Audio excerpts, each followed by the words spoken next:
In New Year's 2023, I decided to stop drinking, and it's been the best decision I've ever made in my life. If you're thinking about putting the bottle down for good, I recommend you listen to my story with the hopes that it'll motivate you the way it motivated me to never look at it the same and to never even have the urge to drink again. I no longer have the urge. I look at it almost with disgust, and yeah, I just have no longing for that. And the main reason was I've done it. Did it for like 16 years. And what did it give me? It gave me a lot of pain, misery, bad decisions, regrets. It didn't progress me anywhere in my life in becoming the man I wanted to be. When I was young, I was very introverted to myself. And if you ask me, I would say I was not influenced by others. But the way the alcohol worked, it happened over a long period of time, slowly. I remember being 18, the first time I had a drink. It was beer, hated the taste, thought it tasted like piss. Then someone gave me a Smirnoff, something sweet. Like, oh, this is all right, tastes like Sprite. Started with that. Then I remember the first time I went to a club, hated it. This is before they did smoking bans. You go in, it's completely smoky, hated it. But I'm around people that go every weekend, and you do something enough, you can get used to it. It started off with not liking it to, okay, well, now I'm going with other people to it. This is what my friends are doing, to now it's every weekend, to twice a week, to now it's all the time. And this didn't happen like in a month span. No, this probably happened 5, 10 years span. And what I found too is people in their 20s are the most vulnerable to this because they have no purpose, they have no direction. They want to fit in, they want to be in with the crowd. But when you have purpose, you don't mind not fitting in the crowd. You have something that you're working towards. I think about my 20s, I didn't know what the hell I wanted to do, who I wanted to be.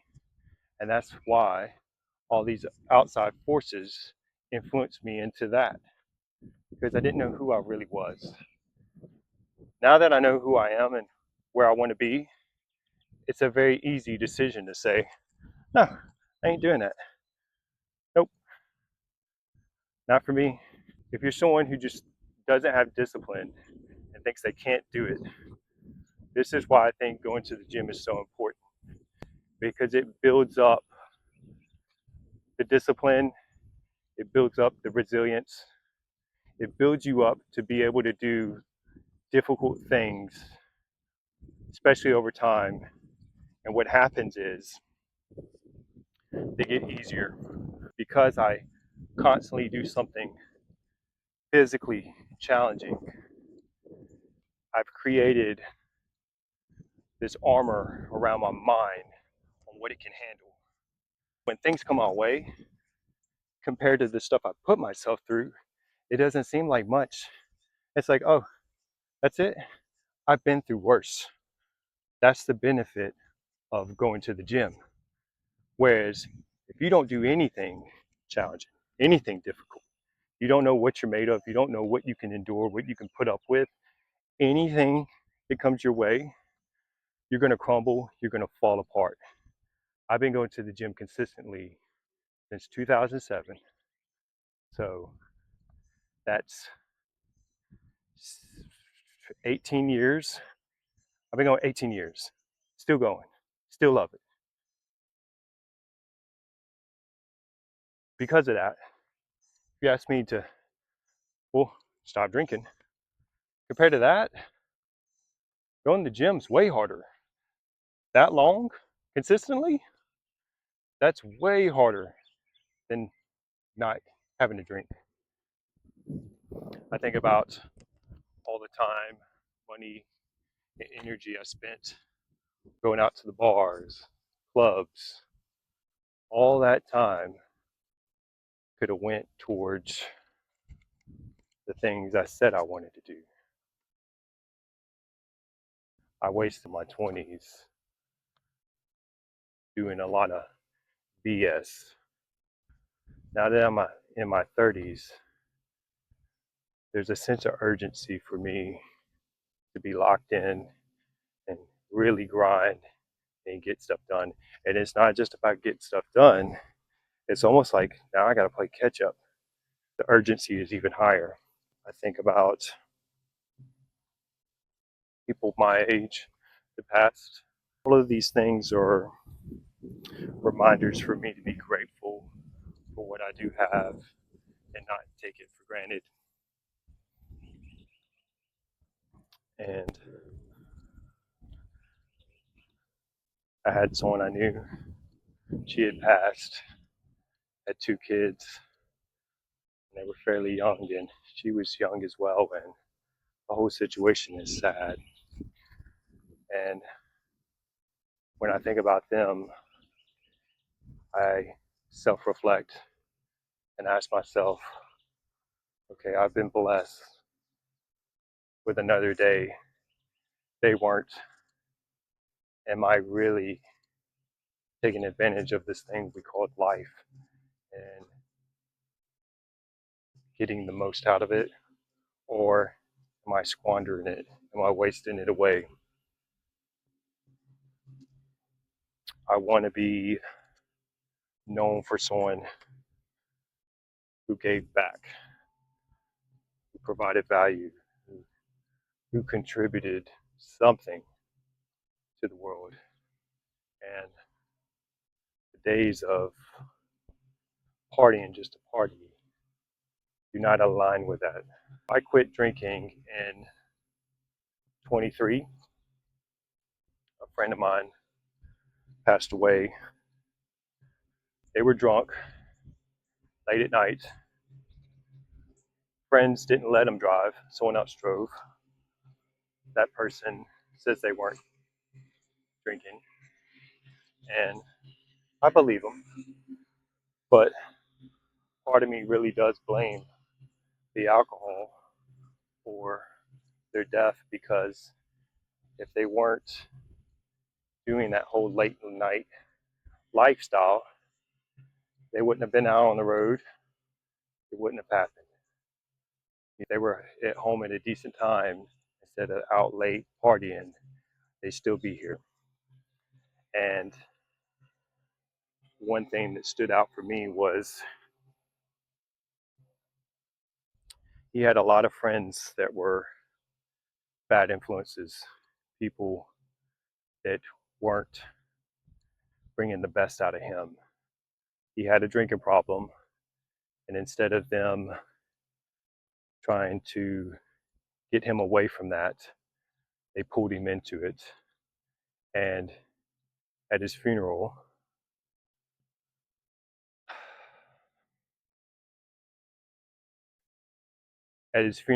those same friends thought it would be a brilliant idea to take shots in his memory and then post it on social media.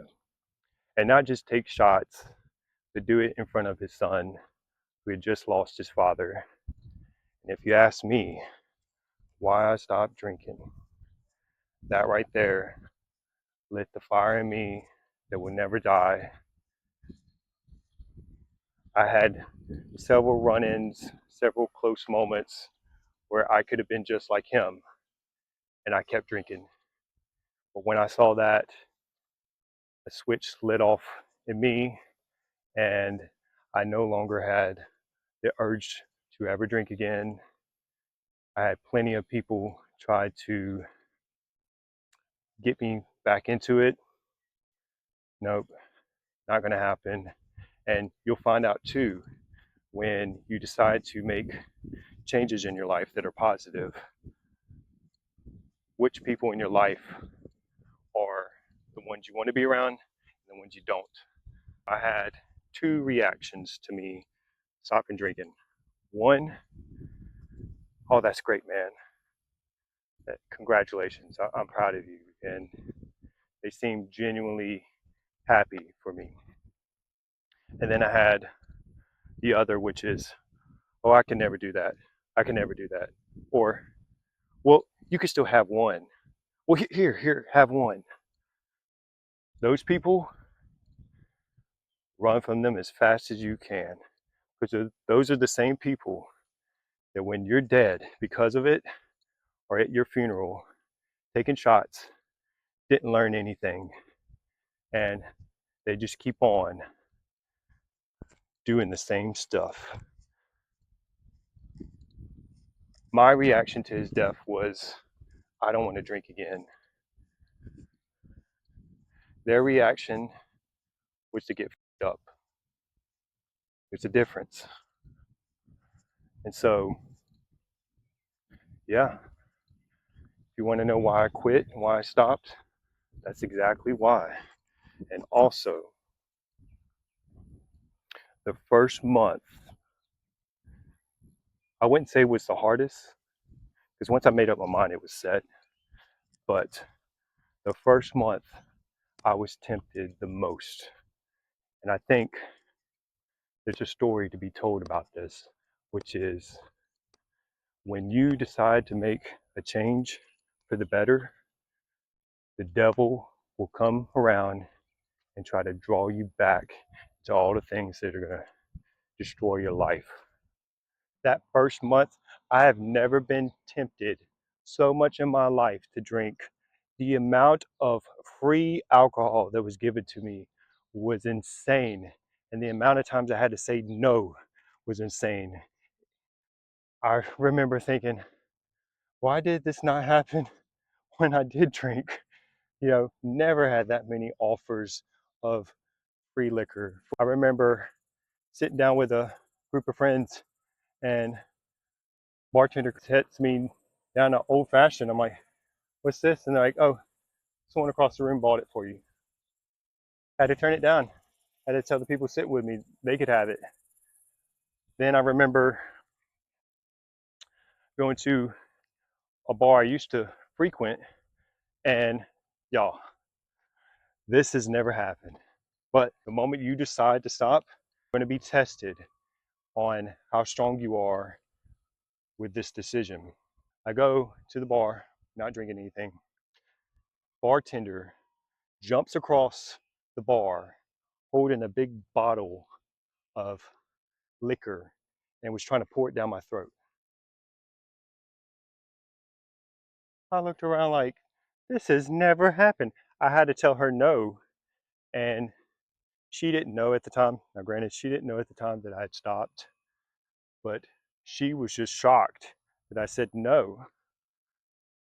And it made me think, well, was this the person I was portraying to everyone? Was this the guy that just drinks any and everything and is wild? I don't know about you, but I just don't want to be known as the guy that's always at a bar. Just don't. And once you go out enough, it's nothing new. It's like the same old same. It just gets old and it's meaningless. I found that a lot of it for me was not having purpose or direction. Because I didn't have that, I was lost. I would go there to kind of forget, to numb the way I felt. And I can tell you, specifically whiskey, bad whiskey, it started high and it always ended very low.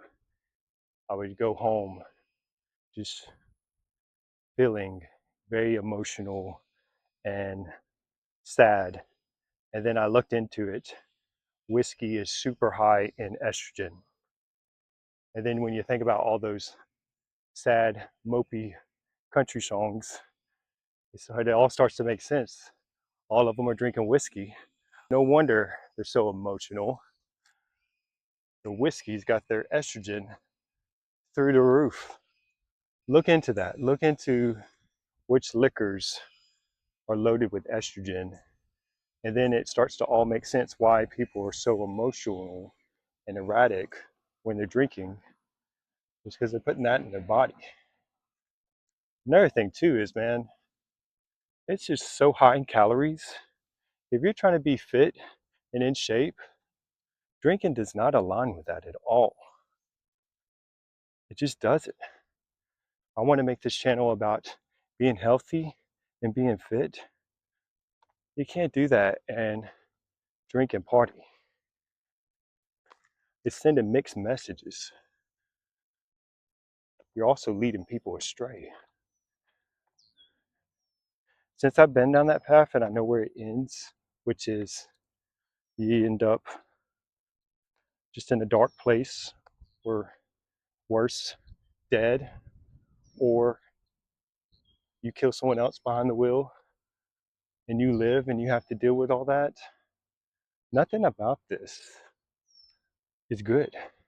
When you really think about it, it just makes the decision that much easier. I don't know if you're spiritual or not, if you're watching this, but there's a reason why they call it spirits. I believe when you drink, you're basically letting in all those evil spirits into your body to make bad decisions that are just, it's not going to be anything you wake up the next day and be proud about or look back and be fond of. I mean, even the most memorable moments I had drinking, it's someone doing something stupid. That's why it's memorable. We laugh because how stupid someone was. There was a couple things I tried to do because I still wanted to be social, but I didn't want to be out in that environment. A lot of friends that I still wanted to keep in contact. They were good people. I told them, look, you want to see me? It's got to be during the day, or if it's in the afternoon, we can go grab some food. But at a certain time, I'm at home. I'm not going to be out late at night. I'm not going to ruin my sleep. I'm not going to ruin my schedule.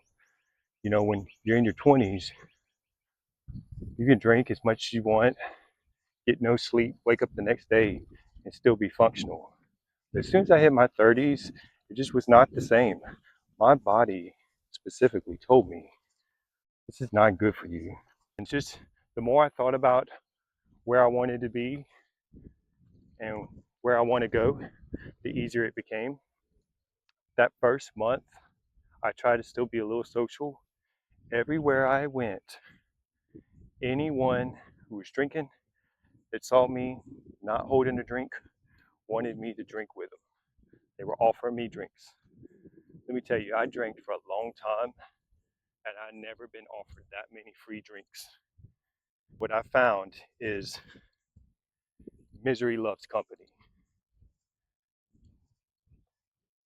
What do I mean by that? It means people that are miserable want you to be miserable with them. One thing that clicked for me was if I'm not drinking with them, it's more obvious that they have a drinking problem. If I'm drinking with them, they can tell all kinds of stories, which is, I don't have a problem. Everyone's doing it with me. And that's not the case. You got to ask yourself, if no one else in the room was drinking except you, would it be appropriate? I got another story.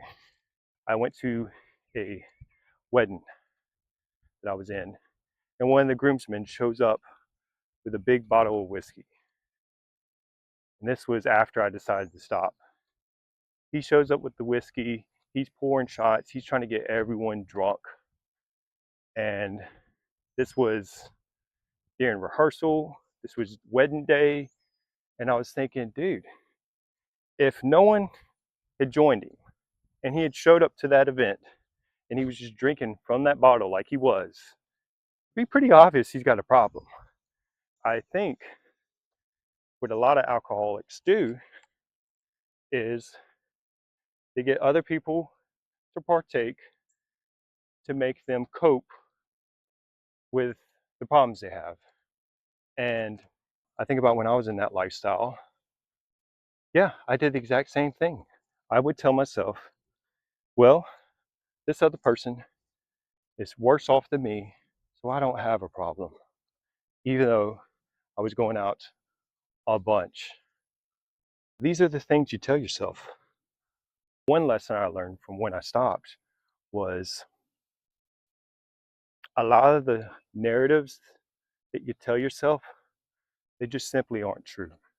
If you tell yourself these couple things, because these are the famous lies that people tell themselves. Number one, well, when I drink, it makes me more social.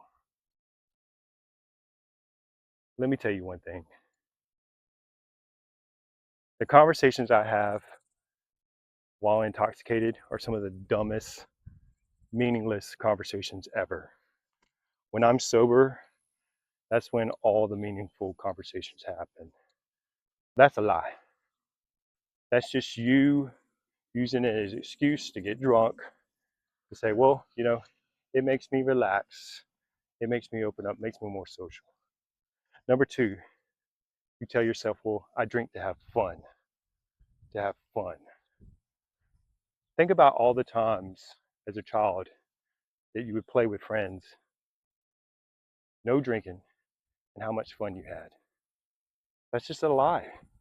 You can have just as much fun, if not more, because you're more present in the moment.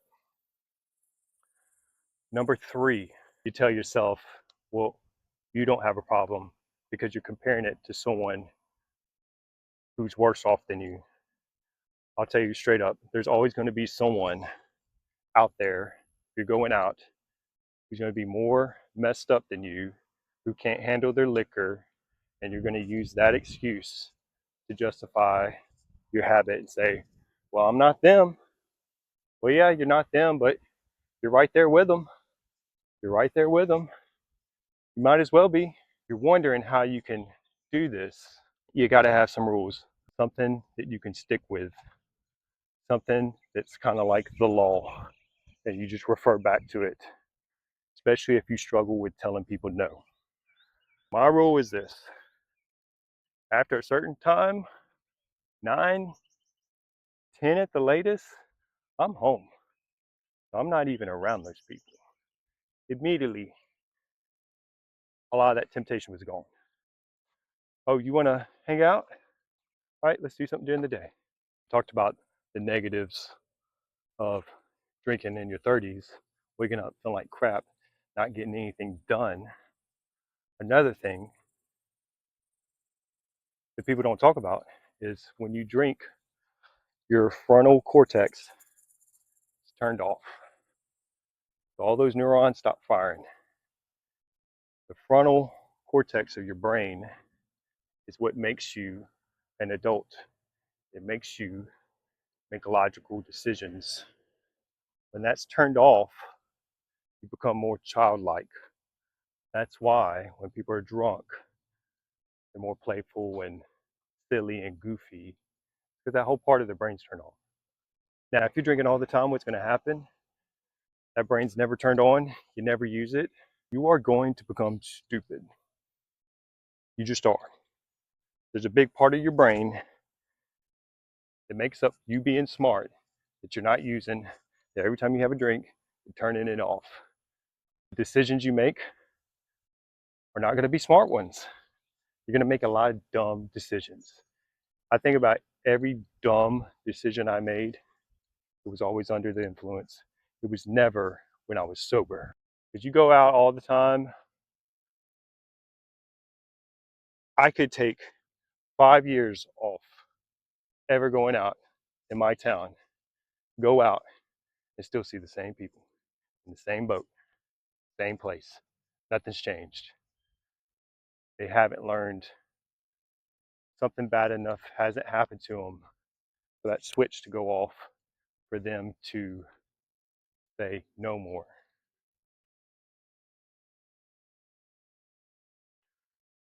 In my mind, all those friends that are still going out after my friend's passing, I don't think they're bringing any honor to his memory. For me, that happened. I said, you know what? He's not here with us, so I'm going to honor him by being the best version of myself and say goodbye to the clubs and bars.